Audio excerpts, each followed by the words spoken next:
Quando a gente fala de Corinthians, sempre tem muita emoção envolvida e, claro, muita cobrança também. Só que, às vezes, essa cobrança não é bem direcionada.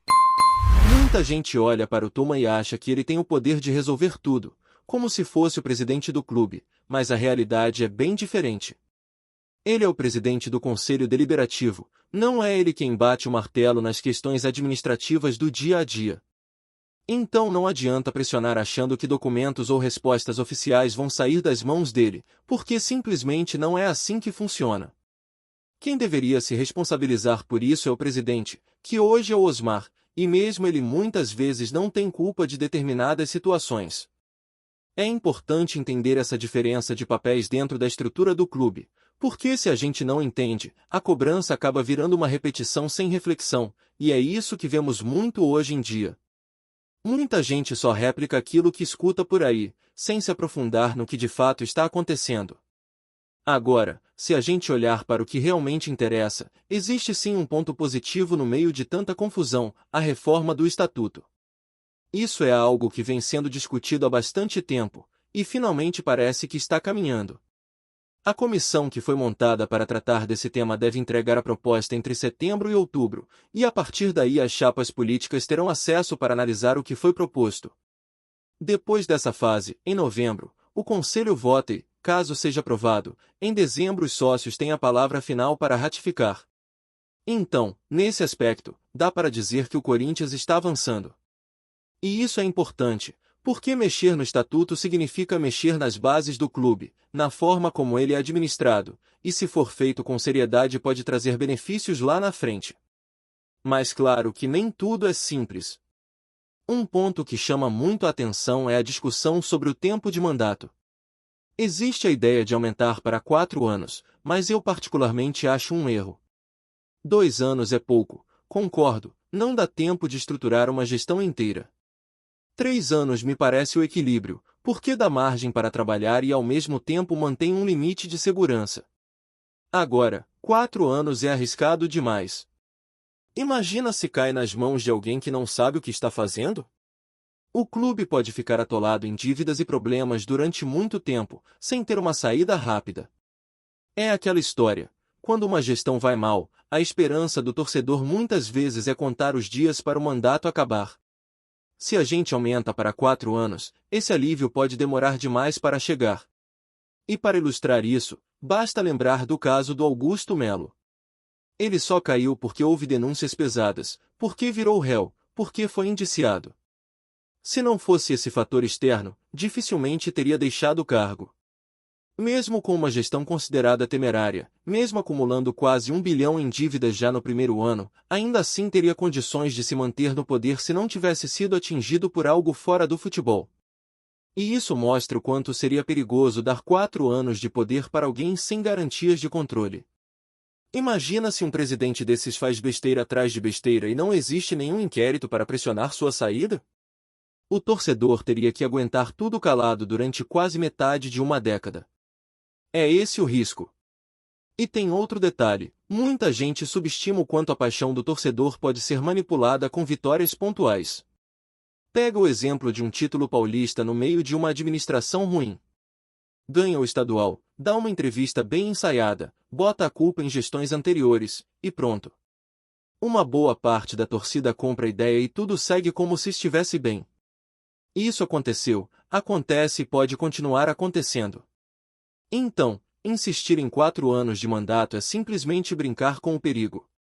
Se já existe dificuldade em controlar quando o mandato é de 3 anos, imagine em 4.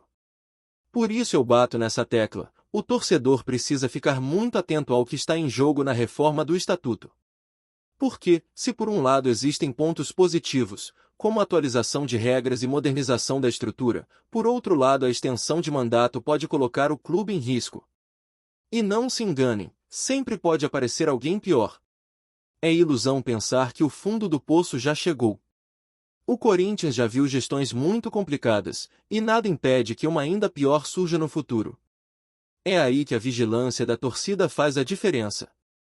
Enquanto esse assunto político movimenta os bastidores, dentro de campo também surgem novidades que mexem com o torcedor. Um exemplo é o caso do Thales Magno. A notícia é que não há interesse do Corinthians em renovar o contrato dele. E, sinceramente, isso soa como um alívio. O empréstimo já foi feito em condições ruins, o custo era alto, e ainda assim o rendimento dentro de campo não compensou. O elenco tem jovens que entregam mais, e não faz sentido gastar tanto dinheiro num jogador que não acrescenta. O que já foi pago nesse período poderia ter sido investido na base, que tem talentos prontos para aparecer. Então, pelo menos nesse caso, parece que o clube não vai insistir no erro. Outra situação que sempre gera debate é sobre alguns nomes que dividem opiniões, como o Romero. Hoje, a posição do clube é de não renovar. Mas claro, tudo pode mudar caso ele apresente uma virada de chave absurda no futebol até o fim do ano. O problema é que os números dele não animam. 4 meses sem marcar, mesmo atuando em boa parte dos jogos, não é aceitável para um atacante. Foram 45 partidas, 25 delas como titular, e ainda assim a bola não entrou. O último gol foi em abril, contra o Liverpool do Uruguai, e de lá para cá só frustração. A torcida viu de perto gols inacreditáveis sendo desperdiçados. Não dá para contar apenas com lampejos isolados de uma temporada anterior, porque isso não sustenta futuro. O torcedor sabe disso, e o clube parece inclinado a seguir o mesmo caminho. E para completar o cenário, tem também a situação do Memphis Depay, que vive um momento histórico. O atacante se tornou o maior artilheiro da seleção da Holanda, superando Van Persie. Isso repercutiu no mundo todo, e claro, chegou com força no Corinthians, onde ele é hoje um dos principais nomes. É um feito que dá moral não apenas para ele, mas para o elenco como um todo. Afinal, ter um jogador com esse peso vestindo a camisa do clube é motivo de orgulho. O desafio agora é traduzir esse desempenho também para dentro de campo aqui, principalmente nos jogos decisivos. E se a gente falar de decisão, não dá para ignorar o confronto contra o Atlético Paranaense. O Corinthians venceu o primeiro jogo por 1-0, mas isso não significa que a vaga está garantida. O torcedor sabe que em mata-mata tudo pode acontecer, e já vimos partidas virarem do nada. Quem não lembra daquele duelo contra o Red Bull Bragantino, quando parecia que estava tudo sob controle e de repente a vaga foi parar nos pênaltis? Só não deu ruim porque o Hugo Souza teve uma noite iluminada, pegou 3 cobranças e manteve o time vivo. Esse tipo de situação serve de alerta, porque confiança demais costuma cobrar caro. A soberba sempre vem antes da queda, e esse ditado no futebol nunca falha. Dorival Júnior já deixou claro que pretende escalar força máxima, mas também precisa ouvir os jogadores que voltaram de suas seleções na data FIFA. Ninguém vai decidir por conta própria se entra ou não, mas a palavra do atleta tem peso, ainda mais quando se trata de cansaço ou risco de lesão. Mesmo assim, para mim é o tipo de jogo em que não dá para poupar. Quartas de final de Copa do Brasil, contra um adversário complicado, na Neoquímica Arena lotada, não existe desculpa. Quem estiver em campo precisa dar o máximo. O elenco do Corinthians já mostrou que é cheio de altos e baixos, jogadores que em certos momentos só se entregam em partidas grandes. É por isso que a cobrança tem que ser forte, porque se deixar solto, o time escolhe quando quer jogar. Yuri Alberto é um bom exemplo disso. Voltando de problemas físicos, precisa assumir a responsabilidade. Não dá para ficar esperando até novembro para ver se estará pronto, porque o Corinthians precisa dele agora. O mesmo vale para Memphis Depay, que chega com moral depois de brilhar pela seleção da Holanda. Ser o maior artilheiro do seu país é histórico, mas o torcedor quer ver essa mesma fome vestindo a camisa alvinegra. A expectativa é que ele jogue, mas se não tiver condição, Guinegão deve ganhar espaço. E aí entra aquela velha questão, se um ou outro não estiver pronto, as opções mudam completamente o jeito do time atacar. Depay ao lado de Yuri dá uma profundidade que assusta qualquer defesa. Sem eles, a criatividade fica mais limitada e as chances de gol também caem. No meio-campo, a aposta segue sendo em Maicon, Bidon e Ranieri, junto com Rodrigo Garro na armação. É um setor que tem mostrado evolução, mas ainda carece de regularidade. Maicon, por exemplo, ganhou espaço muito mais por falta de opções do que por ser incontestável. O próprio Dorival sabe disso, e internamente não considera gastar seu capital com a diretoria só para manter o jogador como prioridade. Se der para utilizar, ótimo, mas se aparecer outra oportunidade no mercado, a escolha será outra. Isso mostra bem como a comissão técnica enxerga o elenco, peças úteis, mas nem todas indispensáveis. E claro, no banco ainda existem alternativas como Kaique, Charles e outros jovens que podem aparecer em caso de necessidade. Aliás, falando do Charles, virou até piada essa história de que vazou informação sobre deficiência de ferro. Nada contra o jogador, muito menos contra a condição, mas é inacreditável como esse tipo de detalhe pessoal vira manchete como se fosse bomba. O cara é um profissional, tem acompanhamento médico, e isso não deveria ser tratado como exposição pública. Imagina se todo mundo resolvesse divulgar quais vitaminas o outro precisa repor? O futebol brasileiro precisa evoluir também nesse sentido, respeitando a intimidade dos atletas. Voltando ao campo, a provável escalação contra o Atlético Paranaense deve ter Hugo Souza no gol, Mateuzinho na lateral, Gustavo Henrique e Kaká na zaga, com Bidu fechando a linha defensiva. O meio, como já falei, com Maicon, Bidon e Ranieri, e Garro na criação. No ataque, Memphis Depay e Yuri Alberto são as primeiras opções, mas se um deles não tiver condições, Guinegão deve entrar. Se os dois não puderem, a chance é de Guinegão com Kaique. É um cenário menos animador, mas é a realidade do elenco atual. O torcedor pode esperar mudanças de última hora, porque Dorival não fecha a questão até sentir a palavra final dos jogadores. Mas a ideia é força máxima, até porque ninguém quer correr o risco de abrir mão de uma competição tão importante. A verdade é que esse jogo contra o Atlético Paranaense carrega mais do que apenas a vaga na semifinal. É também um termômetro para mostrar até onde esse elenco pode chegar em mata-matas. E aqui entra de novo a questão da mentalidade. O Corinthians se acostumou a ser um time que joga para o tudo ou nada, mas isso tem um lado perigoso. Quando encara um rival pequeno, muitas vezes relaxa demais. Quando enfrenta um grande, cresce. Só que em torneio eliminatório cada vacilo pode custar a classificação. É por isso que Dorival precisa bater forte na cobrança, porque se depender apenas da motivação natural, o risco de tropeçar existe sim. Enquanto isso, as notícias de fora do campo continuam movimentando. Memphis segue em destaque mundial, agora como recordista da seleção da Holanda. Isso dá ao Corinthians uma vitrine internacional como poucas vezes vimos nos últimos anos. Ter um jogador que é manchete na Europa, que supera nomes históricos como Van Persie, coloca o clube em evidência até fora do Brasil. É o tipo de coisa que mexe com a autoestima do torcedor e também pressiona os dirigentes a aproveitarem esse momento. O desafio é não deixar que isso fique só no discurso. O time precisa render, precisa conquistar títulos, porque de nada adianta ter estrela e não transformar isso em troféu.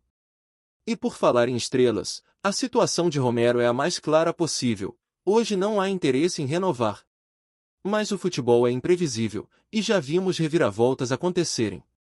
Só que os números dele jogam contra. 4 meses sem balançar as redes, mesmo com 25 jogos como titular, é pesado demais. A torcida já perdeu a paciência, e o clube parece ter entendido que não dá para insistir. Resta a ele tentar mudar a percepção em campo, mas sinceramente parece difícil. O cenário aponta para um adeus inevitável. No fim das contas, o Corinthians chega a esse momento da temporada dividido entre duas frentes, a política, com a reforma do estatuto e toda a discussão sobre mandatos, e a esportiva, com decisões de Copa do Brasil e a expectativa sobre alguns nomes do elenco. É um daqueles períodos em que tudo parece se misturar, e o torcedor vive entre a ansiedade de ver o time reagir e o medo de que os erros administrativos comprometam o futuro. Antes de prosseguirmos, te pedimos que deixe seu like e já se inscreva no canal para não perder nenhuma novidade exclusiva do Corinthians. Continuando.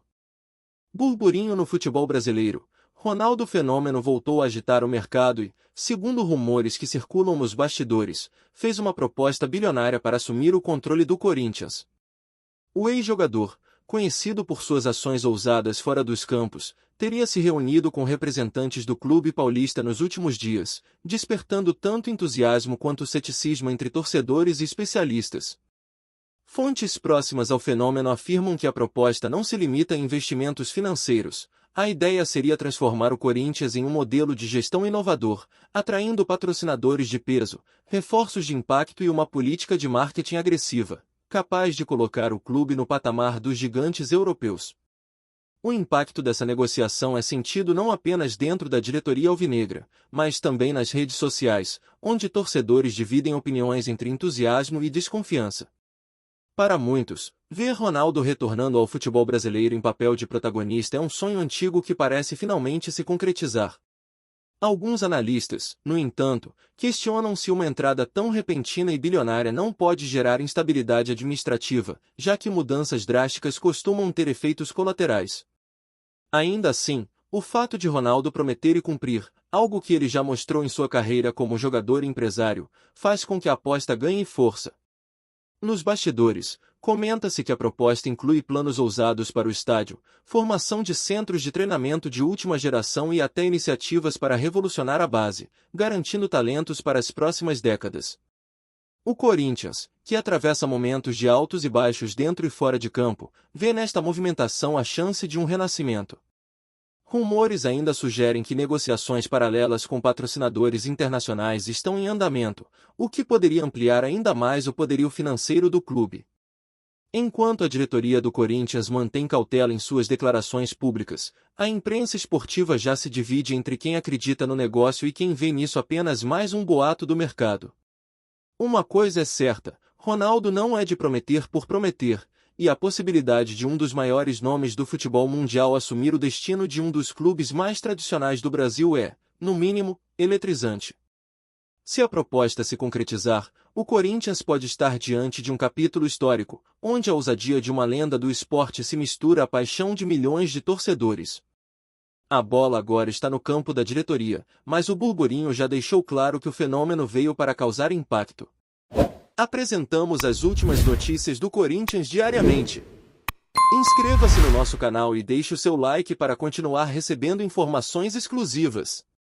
Não se esqueça de compartilhar a sua opinião sobre essa notícia nos comentários, pois sua participação é crucial para o Corinthians. Até o próximo vídeo, fiel!